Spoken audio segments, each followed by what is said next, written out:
Bien, querido amigo y hermano, en esta oportunidad para meditar acerca de una profecía, un mensaje que Dios le envió al pueblo de Israel a través del profeta Isaías. Voy a leer algunas consideraciones para luego ir avanzando. Recuerdo cuando Jesús le dijo a Pedro que tenía un serio problema, que Pedro no era alguien que agradara al Señor, pues no se conducía de una forma correcta. ¿Y por qué le dijo eso? Porque estaba cometiendo un grave error. Y ese error consistía en pensar como piensan los hombres. No debemos hacer esto. No debemos pensar como piensa habitualmente cualquier ser humano, razonando las situaciones y llegando a conclusiones humanas. En tiempos de dificultades, pruebas, sufrimientos, amenazas y problemas, no debemos decir ¿cómo puedo yo resolver esto? ¿Qué debemos hacer entonces? No pensar como hombres, con expectativas de hombres, sino volvernos a Dios. Y eso involucra oración e involucra el estudio de su palabra, ¿sí? De hecho, si eres diligente al estudiar la palabra de Dios, cuando ocurran las dificultades y problemas, tú tendrás sabiduría.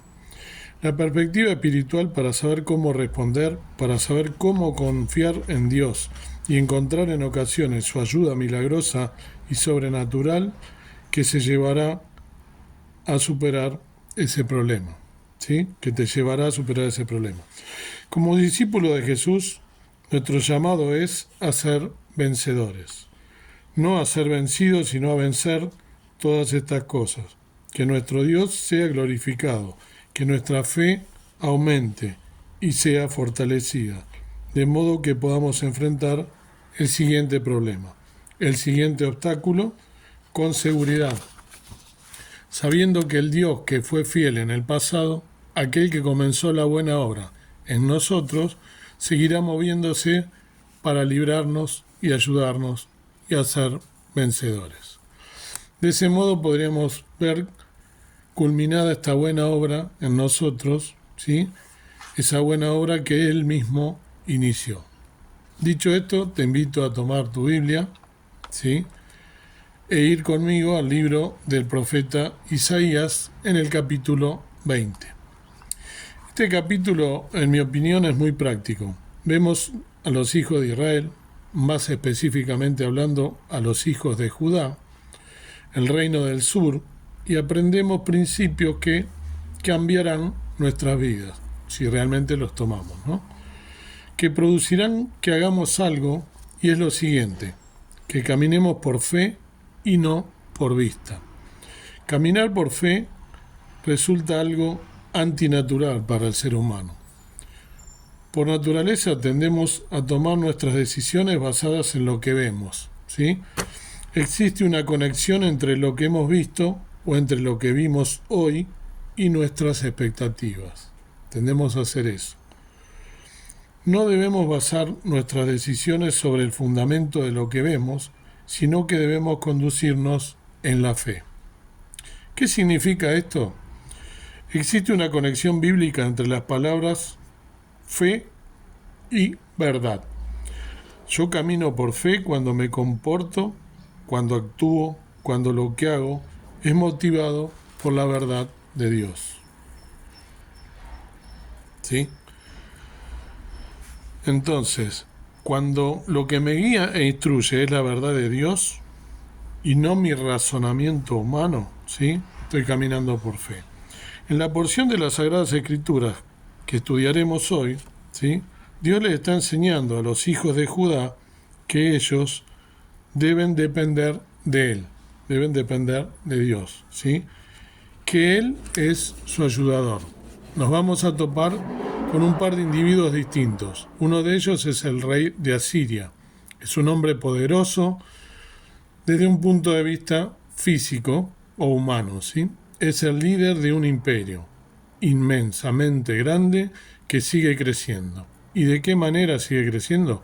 Conquistando naciones, conquistando pueblos, ¿sí? Yendo a la guerra, saliendo victorioso y anexando cada uno de esos territorios que conquista a su imperio. Lo que veremos es que ese es el mensaje que los hijos de Judá están viendo, que Asiria es poderosa y que nación tras nación están cayendo bajo su dominio. Pero Judá es diferente, porque ellos le pertenecen al Dios de Israel. Y por ello, ellos ven las cosas, o deberían verlas de otro modo. Ellos deben ver que a pesar de lo que está sucediendo, nada debería afectarlo, ya que son el pueblo de Dios. Comencemos entonces la lectura versículo por versículo. Vuelvo a repetir entonces el libro del profeta Isaías, Isaías capítulo 20. Leo el primer versículo. En el año que vino Tartán a Asdod, cuando le envió Sargón, rey de Asiria, y peleó contra Asdod y la tomó. Vuelvo a repetir, en el año que vino Tartán a Asdod, cuando le envió Sargón, rey de Asiria, y peleó contra Asdod y la tomó.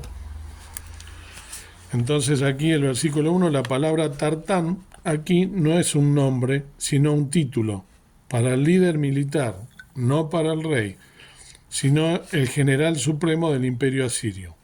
Más allá de cuál fuese su nombre, lo llamaban el Tartán o simplemente Tartán. Y él vino a un lugar, a la ciudad de Asdod, ¿sí?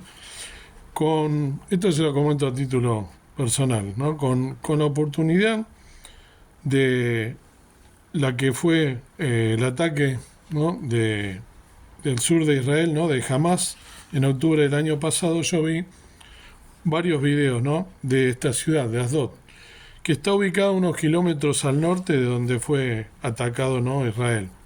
Se recuerdan que entraron por la franja de Gaza, por uno de los bordes.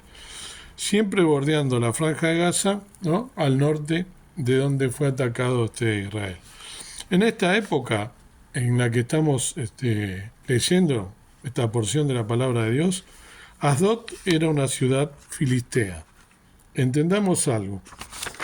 Los filisteos eran enemigos del rey David. David luchó y en muchas ocasiones tuvo la victoria sobre ellos. El caso más recordado fue cuando pelea contra el gigante Goliat, que estaba todo el tiempo, ¿no? Desafiando al pueblo de Israel. ¿Se acuerdan que estaban temerosos, ¿no? El pueblo de Israel, y después David lo derrotó?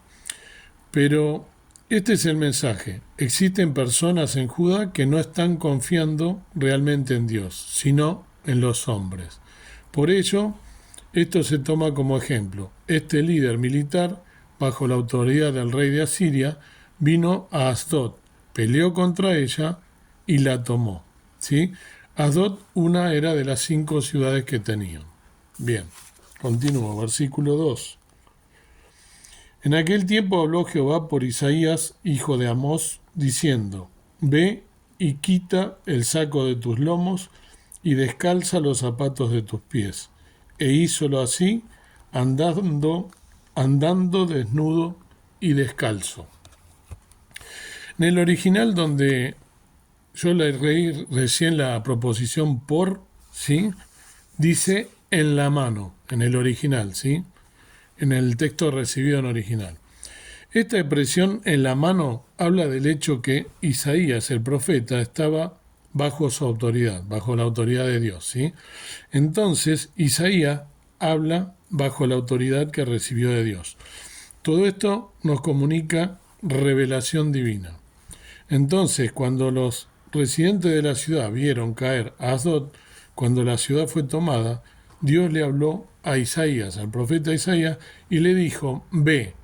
Y aquí dice quita, ¿no? Donde le hizo recién, como en la mayoría de las Biblias, ¿no? Con la mayoría de las traducciones.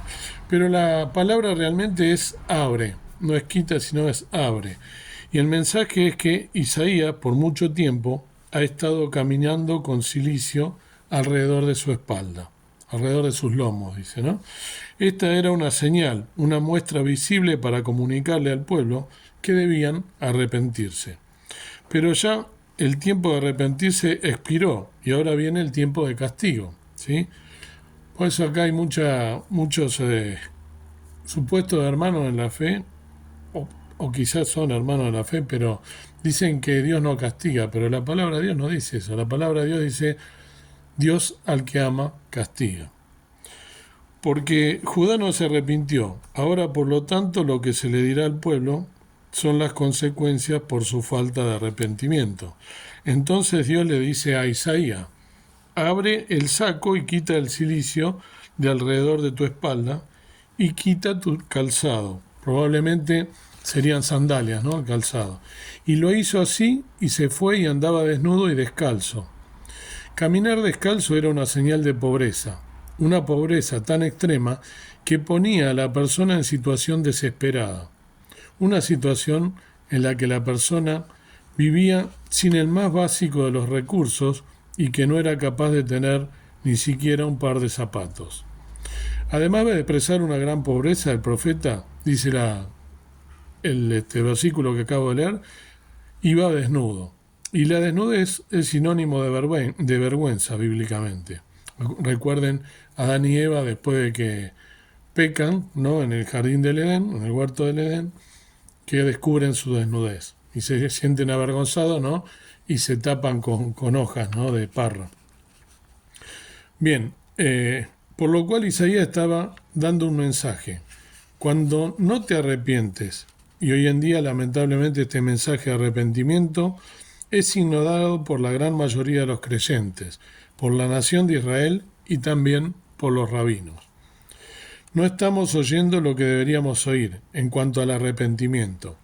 Cuando observamos la condición espiritual de Israel, cuando observamos la condición espiritual de la mayoría de los creyentes, no están creyendo ni actuando en fe, haciendo las cosas que Dios quiere que hagamos, y por lo tanto hay una necesidad de arrepentimiento.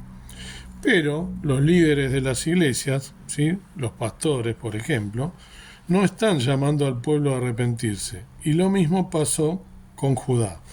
En esta época, Isaías era el único profeta que llamaba al arrepentimiento. El único que decía que el juicio de Dios venía.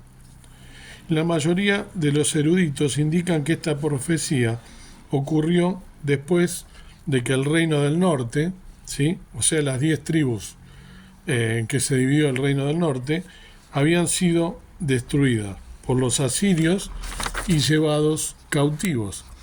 Ahora tenemos estas 2 tribus de Judá, ¿sí?, Judá y Benjamín, más la fracción de los levitas representando a la nación o al reino de Judá.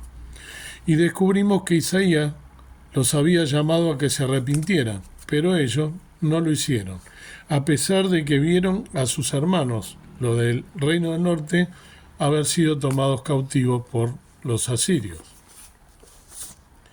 Bien, versículo 3.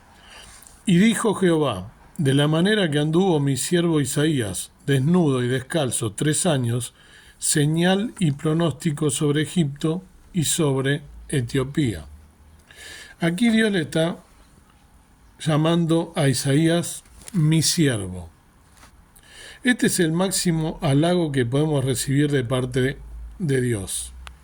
Ser considerados como alguien fiel a sus planes. Y esto lo dice Dios ante el pueblo. Aquí vemos que Isaías estuvo 3 años desnudo y descalzo. En el verso anterior se le había ordenado, ¿no?, que estuviese descalzo y desnudo. Algunos eruditos piensan que la desnudez de lo que hablan solo es andar en ropa interior. Otros, en cambio, dicen que no, que es literal. Puedes investigar y sacar tus propias conclusiones. Más adelante vamos a ver que en realidad es casi seguro que en realidad es desnudez total, ¿no? Pero bueno, cada uno saca sus propias conclusiones. El hecho es que la Biblia dice que anduvo por 3 años desnudo y descalzo, expresando vergüenza e indigencia, como ya lo aclaramos, lo cual es el resultado de la ausencia de fe. Cuando el juicio de Dios viene, ¿sí?, todos los que no caminan por fe, quienes no caminan con la verdad de Dios, ¿sí?, se verán a sí mismos en una situación desesperada, indigentes, ¿sí?, y también llenos de vergüenza. Solos caminamos en la verdad de Dios, confiando en Él, creyendo en Él, sirviéndole, podemos estar seguros de que así no experimentaremos esta vergüenza, es la única manera, ni esta pobreza extrema, sino que tendremos prosperidad de reino. Y ojo, no estoy hablando de prosperidad en esta tierra, de lo material, ¿sí? Sino de prosperidad en el reino de Dios. Y eso es lo que realmente importa. Isaías anduvo 3 años desnudo. El número 3 significa revelar algo. Aquí es un mensaje, fue una señal y presagio o pronóstico, como acabo de leer, ¿sí? Para Egipto y Etiopía, nos dice la palabra. Hace unos 3000 años, no solo era Egipto un imperio muy poderoso y esplendoroso, ¿no? Desde la visión terrenal o humana. Etiopía también lo era. Y si nos fijamos hoy en día, sabemos que existen las Naciones Unidas, ¿no? Conocemos la ONU, las Naciones Unidas, cuyo cuartel general se encuentra en Nueva York, que es la capital financiera del mundo, Wall Street y demás, ¿no? Es interesante porque la Unión Africana, que por así decirlo son las Naciones Unidas de África, son una nación que busca unificar África. Son una nación también que los países africanos, así como la ONU, ¿sí? Intenta unificar al mundo entero. Por supuesto, África es parte de la ONU, pero también tiene su propia versión continental. ¿Y dónde está su base? En Etiopía, en Addis Abeba, que es la capital, lo cual demuestra la gran historia que tiene Etiopía. Y en la actualidad, esta nación, puedes averiguarlo, si no, está creciendo y recobrando la prominencia que tuvo en el pasado. Y este poderío que tuvieron Egipto y Etiopía en el pasado hizo que muchos pueblos confiaran en ellos y formaran alianzas con ellos con el fin de que los ayudaran en caso de ser atacados por otras naciones. Entonces estos pactos con Egipto y Etiopía se basaban en la confianza de su poderío y no en la confianza en Dios. Sabemos también que el rey Salomón también estableció alianzas políticas con otros reyes en vez de confiar en Dios. ¿Qué significa? La historia se repite. Versículo 4, seguimos avanzando. Así llevará el rey de Asiria la cautividad de Egipto y la transmigración de Etiopía, de mozos y de viejos, desnuda y descalza y descubiertas las nalgas para vergüenza de Egipto. Transmigración, que leí acá cuando habla de Etiopía, son los deportados, ¿sí? Lo que el texto quiere decir es lo siguiente. Aquellos que confían, los que están en Asdod, sí, quizá los filisteos, ellos confiaron en Egipto y en Etiopía, estableciendo alianzas para que al ocurrir algo y ser atacado Egipto y Etiopía acudieran en su ayuda. Como dije, como lo había hecho también Salomón. Pero, aunque confiaban en Egipto y en Etiopía, ellos no los ayudaron. De hecho, ¿qué pasó? Descubrimos que el rey de Asiria tomó cautivo a Egipto y envió a Etiopía al exilio, lo acabo de leer. Y esos individuos, tanto jóvenes como ancianos, ¿sí?, anduvieron desnudos y descalzos. Lo que nos está comunicando este pasaje es que Asiria, cuando conquistaba una nación, desnudaban al pueblo. Y todos los eruditos acuerdan en esto, ¿sí?, que los obligaban a andar desnudos y descalzos. Significa, por eso dije, que por más que algunos eruditos digan que Isaías no era desnudo, ¿por qué si acá ellos mismos están afirmando que estaban desnudos y descalzos? ¿Por qué no creer que estaba en ese caso desnudo, literalmente como lo dice la Biblia? ¿Por qué los hacían obligar a andar desnudos y descalzos? Porque es mucho más difícil resistir, pelear, correr o hacer cualquier cosa estando desnudo y descalzo. Esa era la costumbre de Asiria. El hecho de que Isaías anduviera de esa manera era un testimonio, una señal, lo leímos en el versículo 3, ¿no? Si dejas de confiar en Dios, esta será tu experiencia, y esto es lo que atravesará, y eso es lo que Asdod, y los filisteos atravesaron. Versículo 5. Y se turbarán y avergonzarán de Etiopía su esperanza y de Egipto su gloria. Esto nos está hablando de lo que sucedió con los hijos de Judá, que confiaron en Egipto y Etiopía en vez de confiar en Dios. Y ahora están avergonzados y turbados por sus expectativas puestas en hombres. Ahora Egipto y Etiopía cayeron a manos de los asirios y ellos están avergonzados. Etiopía era su esperanza, Etiopía su gloria o esplendor, como dice en el original, como acabo de leer. Ellos pensaban que si mantenían la alianza con Egipto y Etiopía, esto los blindaría ante cualquier ataque, pero ellos cayeron. Y también un lugar muy cercano a ellos, Asdod. Versículo 6, el último versículo de este capítulo, de esta meditación, dice: y dirá en aquel día el morador de esta isla: mirad qué tal fue nuestra esperanza, donde nos acogimos por socorro para ser libres de la presencia del rey de Asiria. ¿Y cómo escaparemos? Finaliza la porción, ¿no? Este versículo expresa esta isla, ya que si nosotros miramos, ¿no?, en esa época, y actualmente no, Asdod, sus costas tienen al mar Mediterráneo que los rodea y a Judá por otro lado, ¿no? Esto, por eso utiliza esta expresión isla. Es decir, ellos no tenían escapatoria, eran una isla en sí mismos. Nos indica que los habitantes, los moradores, dirán, aquel día, ¿no?, nos habla del juicio. El término traducido como esperanza es mapat, que es buscar con una expectativa. Ellos buscaban a Egipto y Etiopía como una esperanza, ¿no?, como teniendo expectativa, pero fue en vano. Y así el morador de Asdod no encuentra lugar a donde huir, a donde escapar. Y este es un mensaje para los hijos de Judá, porque ellos tenían el mismo plan de confiar, ¿sí?, en alianzas políticas y militares.